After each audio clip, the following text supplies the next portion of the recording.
भाइयों बहनों, बंगाल में आज जय श्री राम के नारे लगाने को भी प्रतिबंधित करने का कार्य किया जाता है और हमले करवाए जाते हैं। लेकिन मैं बंगाल की सरकार से कहना चाहता हूं, मैं ममता दीदी जी से अनुरोध करना चाहता हूं, एक सरकार कभी उत्तर प्रदेश में थी जो अयोध्या में राम भक्तों पर गोली चलाती थी। उस सरकार का हर साहब ने देखा है क्या हो गया है, और अब बारी बंगाल में टीएमसी की सरकार की है।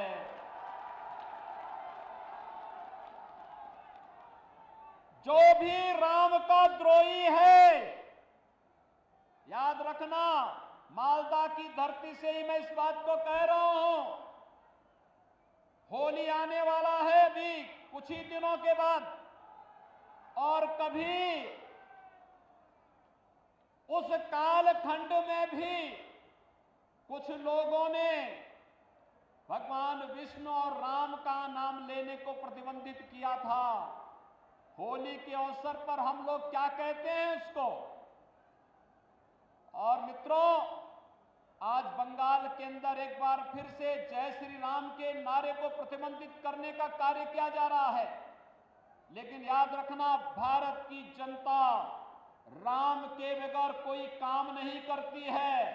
जब आपस में मिलती है तो राम राम कहती है, घर में कोई काम होता है तो राम नाम का जप करती है, और जब किसी परिजन की अंतिम यात्रा भी निकालती है तो फिर राम नाम सत्य है के साथ ही उस यात्रा को भी आगे बढ़ाने का कार्य करती है। राम के बगैर भारत का कोई काम ही नहीं, और जो रामद्रोही हैं उनके अभी भारत में कोई काम नहीं, बंगाल में कोई काम नहीं। ये संकल्प हम सबको लेकर के चलना है। और मैं यही पूछना चाहता हूं टीएमसी की सरकार से कि आपको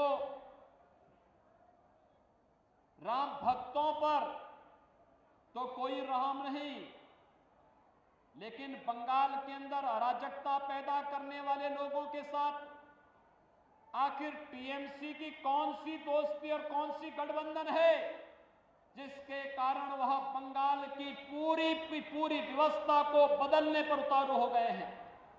ये आत्मघाती कदम बंगाल की धरती से क्यों?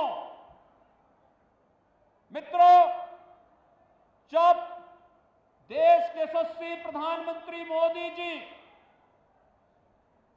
पाकिस्तान, बांग्लादेश और अफगानिस्तान के पीड़ित और प्रताड़ित हिंदुओं, सिखों, बौद्धों, जैनियों, ईसाइयों, इन सब के संरक्षण, इनको सुरक्षित ठिकाना देने के लिए एक कानून बनाते हैं और उस कानून को भारत के अंदर लागू करते हैं, तो बंगाल में हिंसा क्यों होती है?